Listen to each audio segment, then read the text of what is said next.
दुनियाँमा जे जान्न सकिन्छ मानिसले मात्रै जान्न सक्छ। जान्ने क्षमता, बुझ्ने क्षमता मानिसले मात्रै लिएर जन्मेको छ।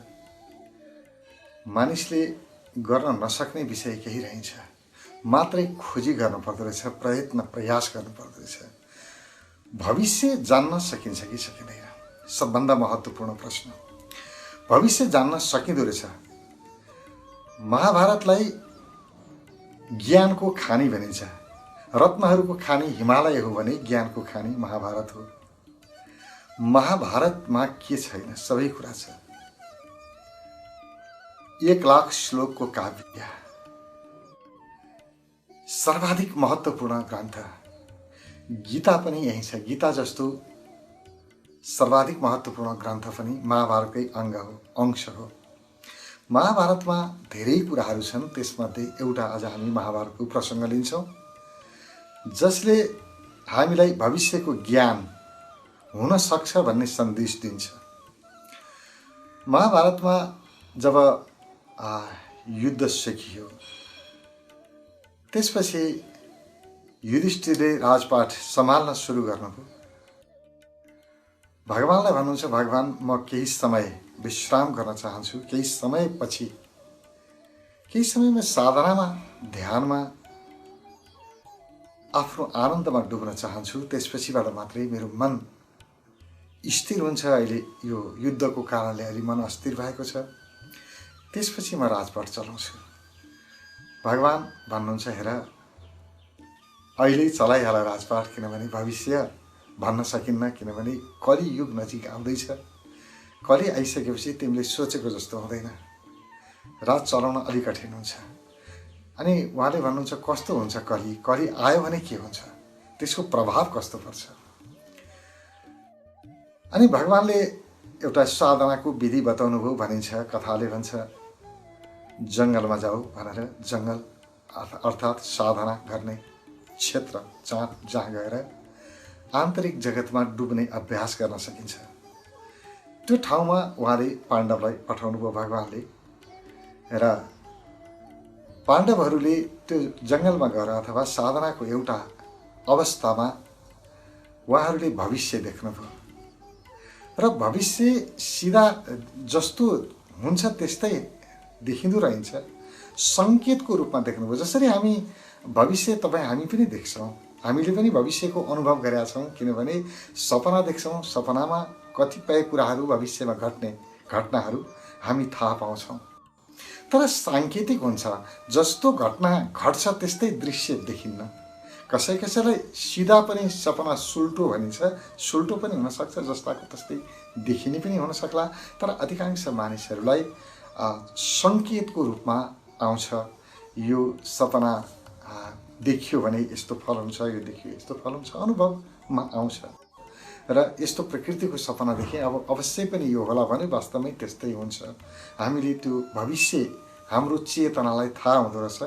हामी भविष्य जान्न सक्दा रहेछौँ। यसको प्रमाण हाम्रो सपना पनि हो। त्यसै गरी त्यो सपनामा जुन व्यक्ति पुग्न सक्थ्यो, ध्यानको माध्यमबाट विपनामै पुग्न सकिन्छ। सपनामा जुन क्षेत्रमा गयो, विपनामा पनि त्यो क्षेत्रमा जान सकिन्छ।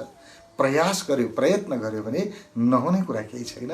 र भगवानले क्षेत्रमा साधनाको माध्यमद्वारा त्यही सपनामा देखिने सङ्केत त्यही क्षेत्रमा उहाँले लिएर जानुभयो। र त्यहाँबाट फर्केपछि पाण्डवहरूले आफ्नो कुराहरू सुनाए। भगवान, हामीले यस्तो देख्यौँ, यो के हो? जस्तो त्यसमा के बताउनुहुन्छ, पाण्डवहरू भन्नुहुन्छ, हामीले आश्चर्य देख्यौँ। 5वटा आश्चर्य, 5जना दाजुभाइ, उहाँहरूले 5वटा आश्चर्य देख्नुभयो अलग अलग रूपमा। अब के थियो त? उहाँहरूले त्यतिखेरको लागि आश्चर्य थियो, तर आजको लागि सामान्य अवस्था। आश्चर्य यो थियो कि त्यो बेलामा आज भइरहेको आजको परिस्थिति उहाँहरूले देख्नुभयो। अब 5000 वर्ष अगाडिको कुरा हो, त्योभन्दा अगाडि लेखिएको किताब। अब 5000 वर्ष पछाडिको भविष्य कस्तो मिलेको होला? टक्क जस्ताको तस्तै अहिले मिलेको छ। उहाँहरूले अहिले जे वास्तविकता छ यतिखेर त्यो चित्र उहाँहरूले देख्नुभयो र त्यही अनुसारको महाभारतमा त्यसको वर्णन छ। र पाण्डवहरू भन्छन् सबैभन्दा पहिला के देखियो? एउटा हात्ती देखियो र हात्ती अचम्मको थियो। हात्तीको दुईटा सूँड थियो, टाउको एउटै छ, सबै एउटै छ, तर मुख सूँड दुईटा छ। दुईटा सूँडहरू छ, दुईटा मुख, दुईटा दाह्रा त्यस्तो देखिन्छ। दुईटा भन्नाले चारवटा, दुईटै मुखमा दाह्रा देखिन्छ। यस्तो दुई प्रकारको हात्ती हामीले, दुईटा सूँड भएको हात्ती देख्यौँ। तर त्यो हात्ती देखेर हामीलाई अचम्म लाग्यो। त्यस्तो पनि जनावर हुन्छ? कस्तो अचम्मको चाहिँ दुईटा मुख भएको हात्ती। त्यस्ता हात्ती एउटा मात्रै भएको भए त कुनै प्राकृतिक समस्याले भयो होला, अब त्यस्तो हुनसक्छ नि त, गल्ती केही भन्ने हुन्छ। तर त्यहाँ त धेरै हात्ती छन्, एउटा मात्रै होइन, सबै हात्ती छन् र सबैको धेरै हात्तीको दुईटा मुख छ। यस्तो दुईटा मुख भएको हात्ती हामीले जीवनमा कहिल्यै अनुभव गरेका थिएन, देखेका थिएन। तर यहाँ त्यस्तो झुन्ड नै देखियो, झुन्ड नै दुईटा मुख भएको हात्ती देखियो। भगवान भन्नुहुन्छ, बाबु तिमीले कली देखेर आयौ, कली यस्तै हुन्छ। यसको मूल अर्थ के हो भने कलियुगमा यो दुईटा मुख भएका व्यक्तिहरूको राज हुन्छ। अथवा देखाउने मुख र भनिन्छ नि, खाने मुख र खाने हात्तीको खाने मुख र देखाउने दाँत, खाने दाँत र देखाउने दाँत अलग हुन्छ भनेर भनिन्छ। त्यस्तै जस्तो दुई मुख भएका मानिसहरू हुन्छन्, बोल्छन् एउटा कुरा, गर्छन् अर्कै कुरा। त्यस्ता व्यक्तिहरूको शासन रहन्छ कलियुगमा। ती व्यक्तिहरू देखाउँछन्, उनीहरूले बोलेको कुरा र उनीहरूले गरेको कुरामा कहीँ तालमेल मिल्दैन। उनीहरूको मनमा एउटा कुरा हुन्छ, बोल्ने अर्को कुरा हुन्छ। उनीहरू जहिले पनि जनताको हितको कुरा गर्छन्, जनताको भलाइको कुरा गर्छन् र मैले राजनीति गरेको छु जनताको लागि भन्छन्। तर गहिराईमा हेर्नुहुन्छ भने जनताको केही अर्थै रहँदैन त्यहाँ। आफू पद प्रतिष्ठामा कसरी बसिरहने, कसरी टिक्ने, यही नै मात्रै भित्र एउटा हुन्छ सोच, बाहिर देखाउने चाहिँ अर्को हुन्छ। जनतालाई एउटा कुरा भन्छन्, गर्छन् अर्कै, उनीहरूको मनमा अर्कै छ। अब जस्तो अब यो शासन सत्तामा बस्ने खेलहरू हुन्छ, को सत्तामा बस्ने, को हट्ने इत्यादि हुन्छ। त्यहाँ लडाइँ झगडा हुन्छ, आन्दोलन हुन्छ, दुनियाँ प्रकारका हुन्छन्। त्यसो भन्दा के हुन्छ भने यो सरकारले जनताको अहितमा काम गर्यो। अब जनताको हितमा अहितमा के काम गर्यो त? जनतालाई प्रत्यक्ष के अहित भयो त्यो भन्दैनन्। उनीहरूको जनता भनेको आफू स्वयं हो, मेरो अहितमा काम गर्यो, त्यसकारण मेरो अहितमा काम गर्नु भनेको स्वतः जनताको अहितमा काम गर्नु हो। मलाई पदबाट निकाल्नु भनेको जनतालाई निकाल्नु, जनता भने मै हुँ। व्यवहार त्यो छ। व्यवहार चाहिँ के छ? म स्वयं मेरो लागि सबै कुरा व्यवहार त्यो गरिराखेको छ, अथवा उसको भित्री सोच त्यो छ। बाहिर प्रदर्शन के गर्छ? होइन, म त जनताको लागि मरिमेट्ने मान्छे हो, सब जनताको लागि गरिराखेको छु। यस्तो प्रकृतिका मानिसहरूको शासन सत्ता हुन्छ अरे भनेर यसमा भगवान कृष्ण सम्झाउनुहुन्छ। कलियुगमा दुई मुख भएका व्यक्तिहरूको हालिमुहाली हुन्छ र यसले तिनीहरू अत्यन्तै अस्थिर हुन्छन्। त्यस्ता व्यक्तिहरूले कहिल्यै सुख पाउँदैनन्, शान्तिको उनीहरूलाई आभास पनि हुँदैन। जहिले पनि त्यो एक कसले कसलाई पछार्ने, कसलाई लछार्ने, कसलाई तल झार्ने, कसलाई माथि उठाउने, खालि त्यो आफ्नै स्वार्थको खेलमा यति प्रताडित हुन्छन् ती व्यक्तिहरू। भित्रैदेखि अशान्त हुन्छन्, छटपट्टि रहन्छन् र यही अशान्तिमा उनीहरूको मृत्यु हुन्छ। उनीहरूको जीवन अत्यन्तै दुःखदायी हुन्छ। बाहिरबाट हेर्दाखेरि सुख पाएका छन्, त्यत्रो पदमा गएको छ मान्छे, ठुलो मान्छे जस्तो लाग्छ। तर भित्र गएर हेऱ्यो भने, उसको मनभित्र हेर्ने हो भने अत्यन्तै अशान्त हुन्छ, विरक्तिएको हुन्छ, जहिले पनि डरमा त्रासमा हुन्छ। अब किनभने अरूलाई बिगार्ने मान्छेले आफूलाई पनि त बिगार्ला भन्ने डर हुन्छ नि त। म जस्तो छु, अरू पनि त्यस्तै छन्। त्यो त्रासमा हुन्छ र उसको जीवन नारकीय बन्दछ र बिस्तारै त्यही अशान्तिमै मर्दछ। र यसबाट मुक्त हुन के गर्ने त? यसबाट मुक्त हुनको लागि एउटै मात्रै काम गर्ने, यो अवस्थाप्रति सजग हुने। कलियुगको प्रभावको कारणले मानिसहरू दुईमुखे हुन्छन्। म के छु हेर्ने, आफूलाई सच्याउने, मेरो चाहिँ बोली र मेरो कर्म तालमेल छ कि छैन, मेरो मन वचन र कर्ममा मेल छ कि छैन, या म पनि दुईमुखे तीनमुखे भइरहेको छु, त्यतातिर ध्यान दिने र जसले भित्र बाणी र कर्म अथवा बोली र कर्म यसमा अथवा मन वचन र कर्ममा तालमेल लिएर आयो, त्यो व्यक्ति कली प्रभावबाट स्वतः मुक्त हुन्छ र त्यही व्यक्तिले सुख शान्ति आनन्दको अनुभव गर्छ, हर क्षण आनन्दित रहन्छ, सदा सदा खुश रहन्छ। जसले मन वचन र कर्ममा तालमेल लिएर आयो, एकरूपता लिएर आयो, त्यो व्यक्ति दुखी होस् अशान्त होस् सम्भवै छैन। त्यो व्यक्ति त हर हमेसा शान्त रहन्छ, सम्पूर्ण भयबाट मुक्त रहन्छ, उसलाई डर हुँदैन।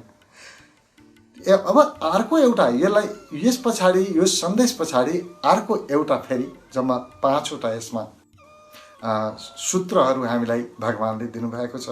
अर्को भाइले भन्छन्, मैले फेरि अर्को एउटा आश्चर्य देखेँ। एउटा पन्छी देखेँ मैले, चरा। त्यो चराको प्वाखमा वेदका ऋचाहरू लेखिएका थिए। ज्ञानले भरिएको थियो उसका यो पखेटाहरू। तर त्यही चरा, वेदका ऋचाहरू लेखिएको पखेटा भएको चराले गएर मरेको मान्छेको सिरु खाइराखेको थियो, मरेको मान्छेको मासु खाइराखेको थियो। यो चाहिँ के हो? यो त मलाई आश्चर्य लाग्यो, अचम्म लाग्यो। भगवान भन्नुहुन्छ, हेर, यो कलियुगमा यस्तै नै हुन्छ। जुन व्यक्ति विद्वान छ, वेदको अर्थ विद्वता, ज्ञान, जुन व्यक्ति अत्यन्तै ज्ञानी छ, भित्रबाट थाहा छ उसलाई, सबै कुरा किताब पढेको छ, जानेको छ, सबैले विद्वान भन्छन्, सब कुरा बुझेको छ, र त्यही व्यक्ति चाहिँ त्यो बुझेको उसको ज्ञान जनताको कल्याणमा नलागेर त्यही व्यक्ति जसरी पनि आफ्नो स्वार्थ पुरा गर्नको लागि जनतालाई दबाउने, मानिसलाई थिचोमिचो गर्ने र जसरी पनि आफ्नो स्वार्थ पूर्ति गर्ने, आफ्नो कमाई बढाउनेतिर लागेको हुन्छ। उसले अरूको भलाइ गर्दैन, कुभलाइ मात्रै गर्छ। जति आफ्नो ज्ञान छ, मेरो ज्ञानलाई प्रयोग गरेर कसरी सम्पत्ति बढाउने, उसको एउटै मात्रै ध्यान हुन्छ, सम्पत्ति कसरी कमाऊ। मैले सम्पत्ति कमाउँदाखेरि कोही मर्छ भने मरोस्, अरूलाई प्रयोग गर्ने, अरूलाई प्रयोग गरेर म आफू धनी कसरी हुन सक्छु, अरूलाई प्रयोग गरेर म सम्पन्न कसरी हुन सक्छु, म समृद्ध कसरी हुन सक्छु, यही मात्रै ध्यान रहन्छ। र कलियुगमा देशको जनताको सबैको नोक्सान हुन्छ भने अविद्वान व्यक्तिबाट हुँदैन। जुन व्यक्तिहरू पढे लेखेका छैनन्, ज्ञान छैन, उनीहरूबाट केही नोक्सान हुनेवाला छैन। जति पनि नोक्सान हुन्छ, कुभलाइ हुन्छ जनताको, त्यो चाहिँ विद्वान व्यक्तिहरूबाट मात्रै हुन्छ। किनभने यी विद्वान व्यक्तिहरू लुच्ने गिद्ध जस्ता हुन्छन्, जसलाई पनि त्यो मरेको मान्छेलाई पनि अझै मार्ने। जो मान्छे दबिएको छ, जो मान्छे खान पनि पाइरहेका छैन, उसैबाट खानै नपाउने व्यक्तिहरूबाट पनि उसले खाएको घाँस काटेर कर लिने र त्यो सम्पत्ति, त्यो लिएको सम्पत्तिमा आफू पुरै आफ्नो उपभोगको लागि, आफ्नो भोगको लागि, आफ्नो सन्तानको लागि, आफ्नो सम्पत्ति जम्मा गर्नको लागि त्यो प्रयोग गर्ने, उसको ज्ञानलाई त्यता प्रयोग गर्ने। यस्तो प्रकृतिका मानिसहरू हुन्छन्। त्यसको प्रतीकात्मक रूपमा यो तिमीले यो चरा देख्यौ, जुन चराको पुरै बाहिरबाट चाहिँ वेदका ऋचाहरू थियो पखेटामा, तर खाइरहेको थियो उसले मानिसको मासु। त्यसै गरी अहिलेका शासकहरू पनि के हुन्छन्, कलियुगका शासकहरू बाहिरबाट अत्यन्तै ज्ञानी हुन्छन्, विद्वान हुन्छन्, सबै कुरा ठिक छ, पढे लेखेका छन्, तर यिनीहरूको भित्रबाट ध्येय के हुन्छ, जसरी पनि लुटौँ, जसरी पनि अरूबाट ल्याउँ, सम्पत्ति बढाउँ, र यसैमा गर्दा गर्दै यिनीहरूको प्राण जान्छ। यही अशान्तिमा, यही सम्पत्ति जम्मा गर्दा गर्दै कहिल्यै यिनीहरूले सुख पाउँदैनन्, शान्तिको अनुभव यिनीहरूले कहिल्यै गर्न सक्दैनन्। जतिसुकै सम्पत्ति भए पनि, जतिसुकै मान प्रतिष्ठा कमाए पनि यिनीहरू भित्रबाट सुखी हुँदैनन्, भित्रबाट अत्यन्तै अशान्त हुन्छन्। किनभने कली प्रभाव यस्तै नै हुन्छ, र यी व्यक्तिहरू आफू पनि दुखी हुन्छन् र सारा जगतलाई दुःख दिन्छन्। यिनीहरूबाट कसैको भलाइको अपेक्षा नगरे हुन्छ। यो कली प्रभावको कारणले यस्तो हुन्छ। र त्यसबाट बच्न के गर्ने त? के गरी बच्न सकिन्छ त? त्यसको लागि भगवान भन्नुहुन्छ, हेर, यो कलिगको प्रभाव हो, यस्तो हुन्छ, त्यसबाट बच्नको लागि तिमी सजग हौ, सचेत रहो। एउटै मात्रै कुराले तिमीलाई बचाउन सक्छ, त्यो हो सजगता। बार बार हेर, मैले जे गरिरहेको छु मेरो लागि मात्रै गरेको छु या अरूको लागि पनि गरेको छु। हेर, आफ्नो लागि त सबैले गर्छन् नि, पशु पन्छी सबैले आफ्नो लागि गरेका छन्। मानिस हो नि, मानिस भएपछि त मानिस हुनुको परिचय भनेकै अरूको हितमा काम गर्नु। किनभने जनावरले अरूको हितमा काम गर्न सक्दैन, मानिसले मात्रै अरूको हितमा काम गर्ने भने म मानिस पाएँ। तर मानव हुनतिर लाग, तिमी मानिस बन। र मानिस बन्नेतिर लाग्यौ, तिमी सजग भयो भने तिमी कली प्रभावबाट मुक्त हुन सक्छौ। कलीको प्रभावबाट मुक्त हुनको लागि एउटै कुरा, मैले जे पनि काम गर्छु अरू कसैलाई दुःख दिएर, अरूलाई पीडा दिएर, अरूलाई सताएर कमाइरहेको त छैन, कहीँ कतै अरूको भाग मैले खोसिरहेको त छैन। यतातिर हर हमेसा सजग हुनुपर्छ। यस्तो सम्पत्तिको प्रयोग गर्न पाऊँ कि जुन सम्पत्तिमा कसैको पीडा नहोस्। एउटा आनीले गाउनु भएको गीत छ, बडो सुन्दर। त्यहाँ उहाँले आनीको गीतमा कसले लेखेको मलाई थाहा भएन, तर उहाँले गाउनु भएको छ र यसमा भनेको छ, सुखको इच्छा यस्तो होस्, रत्ती कसैमा दुःख नहोस्। सुखको इच्छा कसले चाहँदैन, कसले गर्दैन, सबैले सुखको इच्छा राख्नुपर्छ। सुख खोज्नु, सुख पाउनु हामी सबैको अधिकार हो, कर्तव्य हो, धर्म हो। सुखको खोजी गर्नै पर्छ। तर यसरी सुख पाउँदाखेरि रत्ती पनि कसैमा दुःख चाहिँ हुनु हुँदैन, अलिकति पनि अरूलाई पीडा हुनु हुँदैन, अरूको लागि मर्का पर्नु हुँदैन, कसैलाई मारेर लुटेर ठगेर जीवनमा कहिल्यै खान नपरोस्। त्यतातिर सजग हुनुपर्छ। यो सजगता भइदियो भने व्यक्ति कलीभित्र हुँदा हुँदै पनि त्यो कमलवत हुन्छ अरे। जसरी हिलो कमलमा छ र पनि उसलाई त्यो हिलोबाट मुक्त छ, त्यसै गरी यो कलीको दलदलमा भएर पनि व्यक्ति कलीबाट मुक्त हुन्छ। त्यो व्यक्ति सदा सदा शान्त हुन्छ, आनन्दित हुन्छ। त्यो व्यक्ति कहिल्यै पनि दुखी हुन सक्दैन, अशान्त हुन सक्दैन, तनावमा जान सक्दैन। यो सन्देश दिनुहुन्छ। त्यसपछिबाट अर्को तेस्रो आश्चर्यको कुरा गर्नुहुन्छ पाण्डवहरू। अर्को एउटा फेरि सङ्केत पाउनुभयो उहाँले। के पाउनुभयो? एउटा गाई रहेछ अरे। उहाँले गाई देख्नुभयो र गाईले बाछा जन्माएको थियो, तर बाछालाई यति धेरै चाटिरहेको थियो कि बच्चा, त्यो गाईको बच्चाको छाला खुइलिएर त्यहाँबाट रगत आइरहेको छ र पनि ऊ चाट्न छोडेको छैन, चाटिरहेको छ। चाटी मार्ला भन्ने लाग्यो उनीहरूलाई। यसरी आफ्नै बच्चालाई मर्ने गरी यसरी नै चाट्छ कोही, यस्तो आश्चर्य लाग्यो। यो चाहिँ के को सङ्केत हो सोध्नुहुन्छ। अनि भगवान् भन्नुहुन्छ, हेर, कलियुगका मानिसहरूको चरित्र यस्तै हुन्छ। आफ्नो बच्चालाई यति धेरै माया गर्छन् यिनीहरू, यति धेरै गर्छन् कि उसलाई आफै आफ्नो खुट्टामा उभिनै दिँदैनन्। छोराछोरीको लागि भनेर सारा आफ्नो जीवन लगानी त्यही गर्छन्। उनीहरूको एउटै मात्रै काम, युगका मानिसहरूको बच्चाको लागि गरौँ, जीवन पुरै उनीहरूको लागि हुन्छन्। सानो बच्चादेखि अब एकजनाले अहिले हामी देख्छौँ पनि त्यही, एउटा बच्चालाई खाना खुवाउने घरमा 3-4 जना मान्छे लागेका हुन्छन्। अब पहिला त्यस्तो हुँदैन थियो, खाना पाए पुग्थ्यो। खाना दिँदाखेरि बच्चा कति खुसी हुन्थ्यो, आफै खान्थे। अहिले ठुलो हुन्जेलसम्म पनि आफै बच्चा खाना खान जान्दैन, आफै खान सक्दैन। किनभने खाना खुवाउनलाई 3-4 जना मान्छे लागेका हुन्छन्, यस्तो कठिनसँग खुवाइरहेका हुन्छन्। भन त उसलाई भोक लागेको छैन, तर जबरजस्ती खुवाइरहेका छ। त्यो माया एक प्रकारको माया हो, तर त्यो माया हानिकारक हुन्छ। यसले बच्चालाई असक्षम बनाउँछ। कर्तव्य के थियो भने बच्चाको लागि त्यो क्षमता वृद्धि गरिदिनु पर्थ्यो।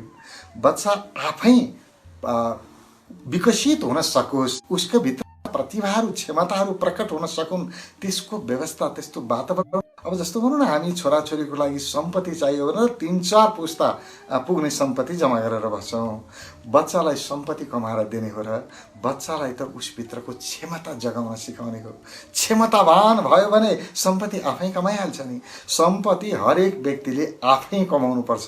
बाउको सम्पत्ति दियो भने त छोरा त अपाङ्ग हुन्छ, त्यस्तो गर्नु हुँदैन, असक्षम हुन्छ।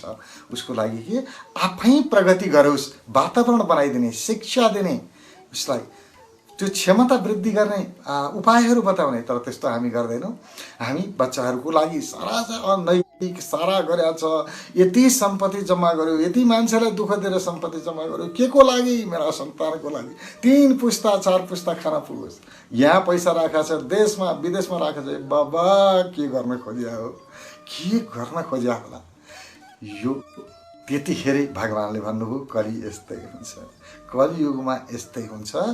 आमा बाउहरू पुरै छोराछोरी मुखी हुन्छन् र यति धेरै माया गर्छन् कि त्यो बच्चाहरूले आफ्नो क्षमता वृद्धि गर्नै पाउँदैन, आफ्नो भित्रको शक्तिलाई। त्यस कारण उनीहरू अरूले फेरि अरूको बच्चाले जेसु गरोस्, उनीहरूलाई मतलब छैन।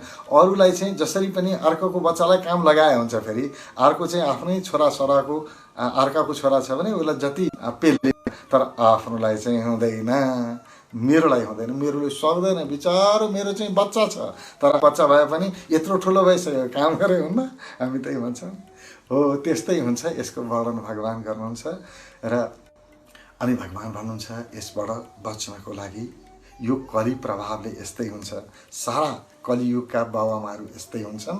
खालि बच्चालाई बढी माया गर्ने, आवश्यकताभन्दा बढी यसले चाहिँ दुर्व्यसनी बनायो।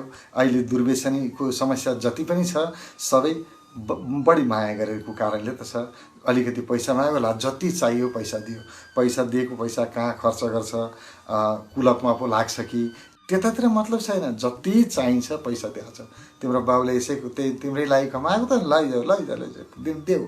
यति बढी माया गरौँ हामीले बच्चालाई दुर्व्यसनी बनायौँ। दुर्व्यसनी पनि हाम्रै सम्पत्तिले बनाएको। वास्तवमा पैसा भएन भने दुर्व्यसनमा कसरी लागोस् नि? किनेर खान पैसा चाहिन्छ, ड्रग्सहरू त्यत्तिकै आउँदैन क्यारे, किन्नु पैसा चाहियो नि। पैसै छैन भने कसरी खाने नि? खाँदैन त्यो। पैसा दिने, जसरी पनि दिने, ला लैजा।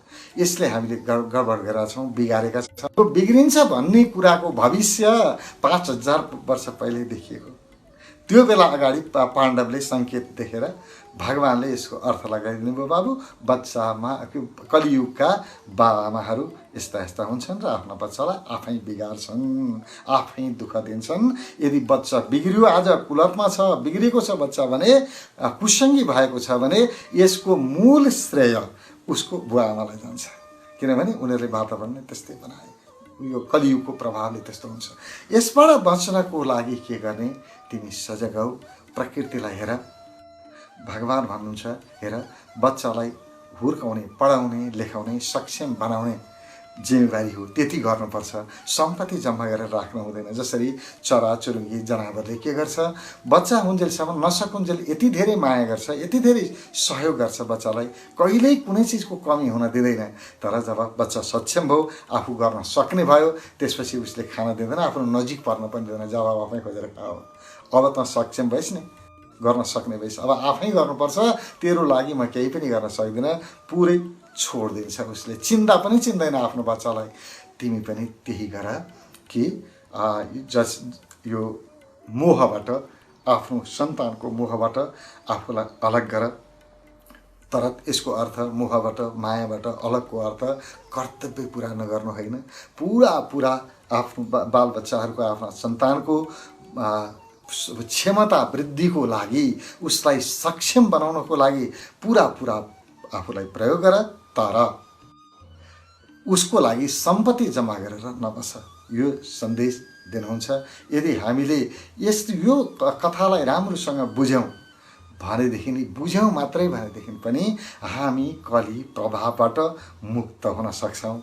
र जुन व्यक्ति यो प्रभावबाट मुक्त भयो, यो मोहबाट मुक्त भयो, त्यो व्यक्तिको कर्म स्वतः सुध्रिन्छ। अब उसले सारा जगतलाई पीडा दिएर, दुःख दिएर जुन सम्पत्ति कमाउँथ्यो आफ्नो सन्तानको लागि भनेर, अब ऊ त्यसो गर्दैन। छोराछोरी सक्षम भए, अब मेरो काम पुग्यो। अब त्यो व्यक्ति अब शुभ कर्ममा लाग्छ, आफ्नो उन्नतिमा लाग्छ, सत्कर्मतिर लाग्छ, सर्व कल्याणको लागि अरूको भलाइमा आफ्नो ऊर्जा खपत गर्छ, प्रयोग गर्छ। त्यसै गरी अर्को चौथो आश्चर्य भन्नुहुन्छ उहाँहरूले, मैले आश्चर्य देखेँ भन्नुहुन्छ पाण्डवहरू। चौथो सूत्रमा जानुहुन्छ, चौथोमा के भन्नुहुन्छ, एक ठाउँमा हेरेँ मैले 7वटा कुवाहरू थिए। 7वटा कुवाहरूमध्ये बिचमा एउटा कुवा थियो, अरू कुवा चाहिँ त्यो जम्मा 7वटा कुवा थिए, 7वटा कुवाको बिचमा एउटा कुवा थियो। अचम्म के लाग्यो भने अगाडिका पछाडिका तिनवटा कुवाहरू चाहिँ भरिएका छन्, पुरा पानीले भरिया छ, जति पनि कुवामा पानी छ, बिचको कुवा चाहिँ खाली छ। अब अचम्मको कुरा, बिचको कुवामा कसरी पानी खाली हुन सक्छ? किनभने चारैतिरको पानी जम्मा भएछ त त्यसै पनि भरिनु पर्ने हो, तर अरूमा पानी छ, बिचको कुवामा पानी छैन। यो चाहिँ अचम्म लाग्यो, आश्चर्य लाग्यो। भगवान् भन्नुहुन्छ यो कलियुगमा यस्तै नै हुन्छ। यो बिचको कुवा भनेको जस्तो तल 3 चक्र, माथि 3 चक्र, बिचको कुवाको अर्थ अनाहत चक्र, हृदय चक्र।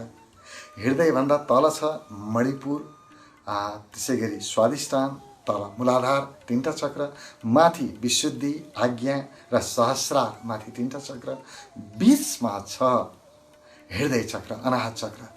यही अनाहत चक्र खाली रहन्छ, अरू सबै भरिन्छ कलियुगमा, अरू सब भरिएका छन्, सबै कुवा छ, सबै क्षमता छ, तर हृदय छैन, प्रेम छैन हृदयमा। त्यसैले कस्तो व्यवहार गर्छन् यिनीहरू त्यो बेलाका कलियुगका मान्छेहरू? जस्तो अब पैसा छ, उनीहरूसँग सम्पत्ति छ, सम्पत्ति खर्च गर्दाखेरि अब जस्तो खानपानमा, भोज भतेरमा खूब पैसा खर्च गर्ने। अब मदिरा पिउनु पर्यो, खुवाउनु पर्यो कसैलाई भने जति पनि पैसा गरेर हजारौँ हजार खर्च गरेर मदिरा खुवाउने। तर कुनै व्यक्तिले 100 रुपियाँ माग्यो, मेरो घरमा आज तरकारी किन्ने पैसा भएन, खाने चामल पनि छैन, 100 रुपियाँ मलाई सापर दिनुहोस् न भनेर कसैले माग्यो भने मसँग पैसा छैन, त्यसो गर्नलाई पैसा छैन। तर उसले ल मलाई एउटा चुरोट खानु पर्यो, चुरोट छैन, चुरोट ल खा है मसँग, ल खा, चुरोट खान दिने। त्यसै गरी उसलाई रक्सी खानु पर्यो भने बरु रक्सी दिन तयार हुन्छ, तर पैसा दिन तयार हुँदैन, सहयोग गर्न तयार हुँदैन। अब भोज भतेरमा जान्छ, आफ्नो चाहिँ यो श्रृङ्गारको लागि कति पैसा खर्च हुन्छ, आफूले राम्रो लुगा लगाउन, अब मेकअपको लागि, श्रृङ्गार गर्नको लागि कति पैसा, कति जति पनि खर्च गर्ने। तर कुनै भोको व्यक्तिको भोक मेटाउनको लागि ऊ पैसा दिन तयार छैन। अरूको त कुरा छोडिदेऊ, घरमै पैसा दिन तयार हुँदैन। बाहिर गएर मदिरा पिउन जति पनि पैसा पुग्छ, उसलाई चुरोट पिउन पैसा पुग्छ, तर घरमा आएर तरकारी किन्ने पैसा थिएन भनेर घरको परिवारले तरकारी किन्ने पैसा माग्यो भने ऊ भन्छ होइन पैसा नै, उसलाई रिस उठिहाल्छ। यत्रो पैसा खर्च गरेर हिजो दिएको कहाँ गयो, सधैँ म दिन सक्छु। उहाँ होटलमा गएर कति हजारौँ खर्च गर्यो मतलब छैन, तर घरमा 100 रुपियाँ दिनु पर्यो भने ऊ रिसाउन थाल्छ। भनाइको मतलब जहाँ जे गर्नुपर्ने हो, जुन कुवामा पानी हुनुपर्ने हो त्यसमा चाहिँ छैन, बिचकोमा हुनु पर्थ्यो नि। बिचको कुवामा पानी थियो भने छेउछाउमा पनि भरिन्थ्यो, तर के गर्नु, बिचकैमा खडेरी पर्यो, सुक्खा लाग्यो, हृदय गयो, भित्र अनाहत चक्र कमजोर भयो। न दया, प्रेम, करुणा भन्ने त छँदै छैन, खाली विलासिता छ। भएभरको आफ्नो जीवनको ऊर्जा, आफूले कमाएको सम्पत्ति सबै विलासितामा या गलत ठाउँमा प्रयोग गर्छ। उसले सदुपयोग गरेन, दुरुपयोग गर्यो, कसैको हितमा, कसैको कल्याणको लागि प्रयोग गर्न सकेन। त्यसपछि अन्तिम सूत्र पाण्डवहरू भन्नुहुन्छ, भगवान् अर्को एउटा आश्चर्य हामीले देख्यौँ। त्यो के हो भने, जस्तो यसमा पनि यो अगाडिको सूत्रमा यसलाई पुरा गरौँ। अगाडिको सूत्रमा जस्तै यसबाट बच्ने कसरी बाँच्न सकिन्छ त, हाम्रो अनाहत चक्र कमजोर छ, कसरी बाँच्न सकिन्छ, त्यसको लागि एउटै ख्याल गर्ने, अलिकति सजग हुने। यो जगतमा म छु, सह अस्तित्वमा म बाँचेको छु, किनभने अरू छन् अनि म छु। म एक्लै बाँच्न सक्दैन थिएँ, त्यसकारण अरूको हितमा मैले काम गर्नुपर्छ। मैले सुख पाउनु छ भने अरूलाई सुख दिनै पर्छ। म खुसी हुनु छ भने अरू खुसी नभइकन एक्लै म कहिल्यै पनि खुसी हुन सक्दिनँ। यति मात्रै सजगता भयो भने र अरूको हितमा सेवा सहयोग गर्न थाल्यो भने यो कली प्रभावबाट त्यो व्यक्ति मुक्त हुन्छ र फेरि त्यो सुख शान्ति आनन्दमा उपलब्ध हुन्छ भन्नुहुन्छ भगवान। त्यसै गरी अब 5औं अन्तिम सूत्र भन्नुहुन्छ, एउटा पाण्डव भन्नुहुन्छ, एउटा अचम्म लाग्यो, आश्चर्य लाग्यो। माथिबाट एउटा ठुलो ढुङ्गा झरिरहेको थियो पहाडबाट र त्यो ढुङ्गामा ठुला ठुला रुखहरू थिए, जङ्गल थियो। कुनै पनि रुखले त्यो ढुङ्गालाई रोक्न सकेन। सबै रुखहरूलाई ढालेर त्यो ढुङ्गा तल झरिरहेको थियो।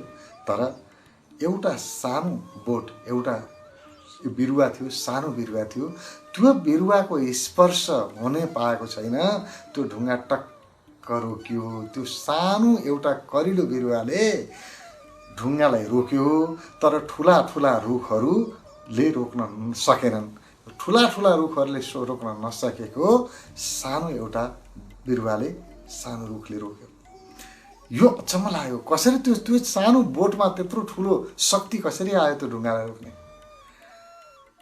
अनि भगवान भन्नुहुन्छ, बाबु, कलियुगमा मानिसको चेतना यी पहिला भनेका प्रभावहरू, यी 4वटा प्रभावहरूको कारणले, 4वटा यी सुरुमा मैले बताएको यो कली प्रभावको कारणले मानिसको चेतना तलतिर जान्छ, यो स्खलित भइरहेको हुन्छ। अब उसलाई रोक्न कसैले पनि सक्दैन। मानिस अत्यन्तै भित्रबाट अशान्त हुन्छ, दुखी हुन्छ, छटपटाइरहेको हुन्छ। भित्र बाहिरबाट हेर्दाखेरि सम्पन्न देखिन्छ व्यक्ति, धन सम्पत्ति पनि छ, विद्वता पनि छ, ज्ञानी पनि छ, परिवार पनि छन्, सबै कुरा उसँग छ, मान प्रतिष्ठा सबै कुरा छ जस्तो लाग्छ, बाहिरबाट सुखी जस्तो लाग्छ। तर भित्रबाट त्यो दुःखको दलदलमा हुन्छ। अत्यन्तै भित्रबाट तनाव, रिस, अनि त्यो अशान्ति, डर, भय, दुनिया प्रकारका अशान्तिले व्यक्ति थिचिन्छ यो कली प्रभावको कारणले। त्यसबाट कसले मुक्त गर्न सक्छ त? त्यो दुःखको दलदलमा फसेको उसको चेतनालाई, उसको जीवनलाई उद्धार कसले गर्न सक्छ त? कसले माथि उठाउन सक्छ?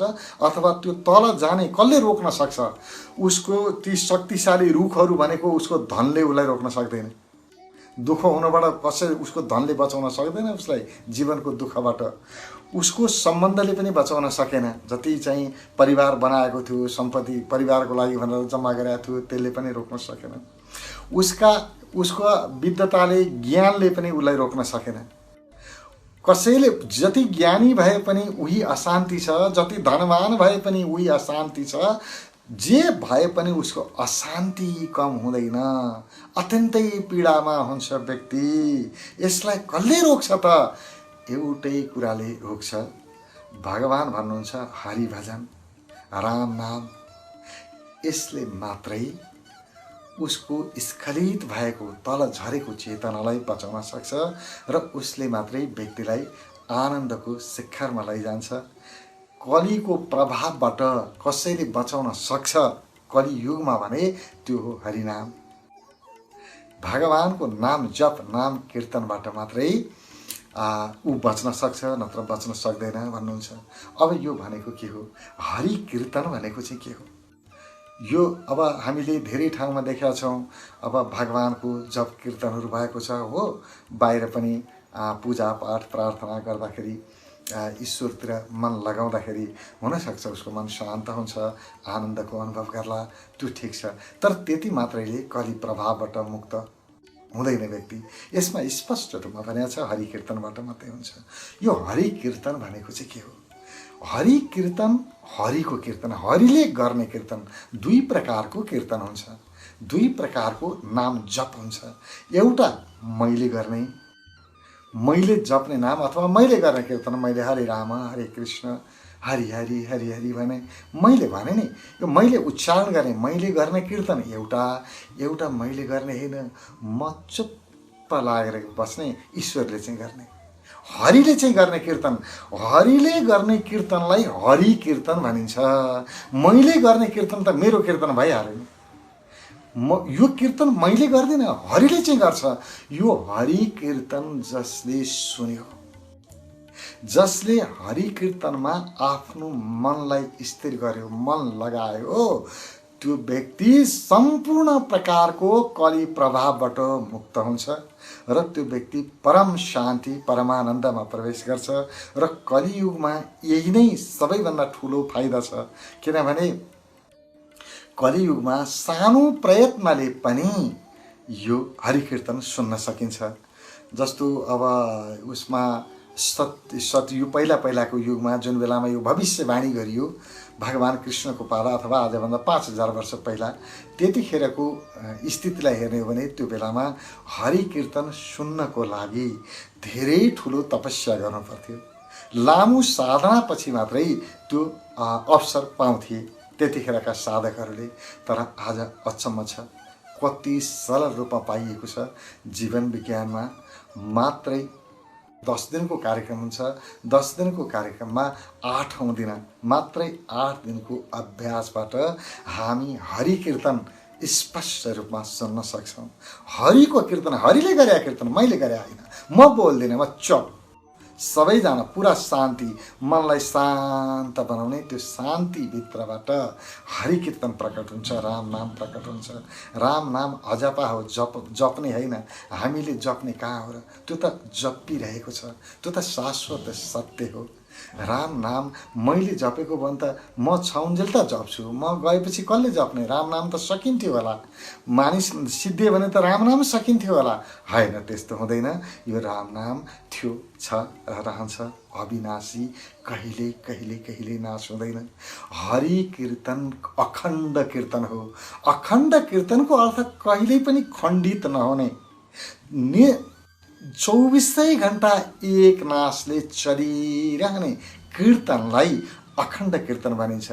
हामी पनि अखण्ड कीर्तन भनेर कहीँ कीर्तन लगाउने गर्छौँ, तर हाम्रो कीर्तन त खण्डित हुन्छ नै। जति अखण्ड भने पनि कसरी अखण्ड हुन्छ र? पालो दिनै पर्यो। एउटाले कीर्तन गरिरहेको छ, ल है तिमी मेरो आफ्नो काममा जानु पर्यो, तिमी गर। हामी त घन्टा घन्टा छुट्याएर गरेका हुन्छौँ, अब त्यहाँ खण्डित भइहाल्छ नि। होइन, अखण्ड कीर्तन हामी गर्न सक्दैनौँ। अखण्ड कीर्तन त हरिले मात्रै गर्छ। हरि कीर्तन आफै अखण्ड छ, कहिल्यै खण्डित नहुने, निरन्तर हरि कीर्तन चलिरहेको छ। र त्यो हरि कीर्तन सुन्नुपर्छ, त्यसको श्रवण। जसले हरि कीर्तनको आभास पायो उसले त्यसलाई श्रवण गर्न सुरु गर्यो, ऊ सम्पूर्ण यो दुष्चक्रहरूबाट स्वतः मुक्त हुन्छ। सारा जीवनका अशान्ति, भय, पीडा, तनावबाट 100% मुक्त हुन्छ। यही हो मुक्ति। मनको ओहापोहबाट, मनको अशान्त दुनियाँबाट त्यो व्यक्ति मुक्त हुन्छ। उसलाई कलीले छुन पनि सक्दैन, कलीको ऊर्जाले उसलाई केही गर्न सक्दैन। हरि कीर्तन गर्ने मान्छेलाई छुन सक्दैन। र हरि कीर्तनको त्यो चलिरहेको छ त्यसलाई जान्नुपर्छ। र म त बार भन्छु, अरू चाहे जेसुकै होस्, त्यो हरि कीर्तन नसुनिकन मर्न पाइँदैन। कसैलाई पनि मर्ने छुट छैन। जसले पनि यो सन्देश अहिले सुनिरहनु भएको छ उहाँहरूलाई विशेष आग्रह, नजान्दाखेरि बेग्लै कुरा थियो। कसैले त्यो ठाउँमा मलाई पुर्याउने मान्छे तर एउटा बहाना हुन्थ्यो नि, मलाई मानिस छैन, देखाउने मान्छे थिएन, मैले बाटो पाइनँ भन्ने बहाना हुन्थ्यो। तर यहाँ त्यो परमात्मा तत्त्वमा, त्यो हरि कीर्तनमा पुर्याउँछु, डुबाइदिन्छु भन्ने, कोही त्यहाँसम्म लैजाने विधि बताउने कोही व्यक्ति अगाडि छ। त्यो हुँदै पनि हामी त्यतातिर अग्रसर भएनौँ भने योभन्दा ठुलो दुर्भाग्यहरू केही हुँदैन। किनभने मानव चोला लिएर अथवा मानिस भएर जन्मिनुको मूल उद्देश्य नै त्यो आफूभित्रको त्यो परम सत्यलाई जान्नु रहेछ, आफैभित्रको सम्पदालाई चिन्नु रहेछ। र त्यो हरि कीर्तन भन्दा ठुलो सम्पदा यो ब्रह्माण्डमा अर्को छँदै छैन। सबैभन्दा ठुलो त्यो हरि कीर्तन। र हरि कीर्तन यस्तो छ, अब फेरि हरि कीर्तन भन्ने बित्तिकै हामी यो हिन्दूको मात्रै होला भन्ने हामी अर्थ लगाउँछौँ, त्यस्तो होइन। प्रत्येक मानव मानिस भए पुग्यो, हर एक मानवले, कुनै पनि मानिसले आफूभित्रको हरि कीर्तन सुन्न सक्छ। यो कसैले हरिहरि भनेर बाहिरबाट हाल्ने होइन, बाहिरबाट यो 5वटा इन्द्रियबाट भित्र घुसाउने होइन, यो त भित्रबाट प्रकट हुन्छ। प्रत्येक व्यक्तिभित्र शाश्वत सत्यको रूपमा, अविनाशी रूपमा त्यो विराजमान छ। त्यो हरि कीर्तन सुन्ने क्षमता मात्रै विकास गर्न छ। त्यही सुन्ने क्षमता विकास गर्ने प्रक्रियालाई, क्रियालाई साधना भनिन्छ। साधना भनेकै त्यही हो, त्योभन्दा बाहेक अरू केही साधना छैन। जसले हरि कीर्तन सुन्ने अभ्यास गरेन, साधना गरेन, उसले जीवनमा जेसुकै साधना गरे पनि केही अर्थ छैन। मूल साधना भनेकै यही हो, अभ्यास भनेकै यही हो। त्यसकारण त्यो हरि कीर्तन आफूभित्रको शाश्वत सत्यलाई जान्नु छ र त्यसलाई नजानिकन मर्ने छुट कसैलाई पनि छैन। या त सधैँ बाँचिरहँ, होइन भनेदेखि हरि कीर्तन नजानिकन, आफूभित्रको सत्यलाई नजानिकन मर्न पाइन्न। यति चाहिँ जीवनमा एउटै अभिलाषा राखौँ, एउटै इच्छा राखौँ, हे परमात्मा मलाई अलिकति समय मलाई देऊ, कि अब र अलिकति सद्बुद्धि पनि देऊ, कि मैले आफ्नो जीवनमा जे पनि जान्न सक्छु, जान्न सुविधा मलाई छ, त्यो चिज म जानेर मात्रै यो लोकबाट बिदा लिन्छु। घटीमा पनि त्यो हरि कीर्तनलाई जानेर मात्रै म यो लोकबाट बिदा लिन्छु। यति मात्रै प्रार्थना गरे पुग्छ। र यो हरि कीर्तन जसले सुन्यो त्यो कली प्रभावबाट पूर्णतया मुक्त भयो र त्यो स्वतः मेरो धाममा उपलब्ध हुन्छ भन्नुहुन्छ भगवान। त्यसकारण कलीमा यी दुष्प्रभावहरू कलीका हुँदा हुँदै पनि यसबाट मुक्त हुने बाटो पनि छ र सबैभन्दा सरल बाटो। यस्तो कलीमा जुन सुविधा छ त्यो सुविधा सत्यमा, द्वापरमा, त्रेतामा थिएन, त्यो युगहरूमा थिएन। यो युगमा सर्वाधिक महत्त्वपूर्ण चाहिँ यतिखेर सुविधा छ, जुन सुविधा हरि कीर्तनको सुविधा अथवा हरि कीर्तनलाई सुन्ने सुविधा अहिले जति सरल ढङ्गमा व्यक्त भएको छ, पहिला त्यस्तो सरलतम थिएन। त्यसकारण कलियुगका मानिस एक प्रकारले भन्ने हो भने भाग्यमानी हुन् भनेर भगवान भन्नुहुन्छ। र अर्को कुरा चाहिँ के हो भने कलीमा जुन अघि 5वटा यो आश्चर्यको कुरा गरियो, 5वटा सूत्रहरूको कुरा गरियो, यो 5वटा सूत्र सर्वाधिक महत्त्वपूर्ण छ। यसलाई हामीले बुझ्यौँ मात्रै भने पनि अरूले व्यवहार गरेका छ भने पनि थाहा हुन्छ यसले कस्तो व्यवहार गरेका छ, कलीको प्रभावमा परेर गरेका छ कि आफैबाट व्यवहार आफ्नो हृदयबाट गरिरहेका छ। यो कहाँबाट परिचालित छ, यो व्यक्ति कली प्रभावबाट परिचालित छ कि प्रेमको प्रभाव, हृदयको प्रभावबाट परिचालित छ, स्पष्ट मान्छे अरूलाई पनि चिन्न सकिन्छ, आफूलाई पनि चिन्न सकिन्छ। त्यही अनुसारको व्यवहार गर्न सकिन्छ। यो आफ्नो क्षमतालाई, आफूभित्रको सम्भावनालाई जान्नु सर्वोत्कृष्ट कुरा रहेछ। र यसको लागि मैले सुरुमा भनेको थिएँ, कली अथवा भविष्यलाई जान्न सकिँदो रहेछ। 5000 वर्ष पहिला भनेको कुरा आज अक्षरश मिलेको छ, जस्ताको तस्तै मिलेको छ।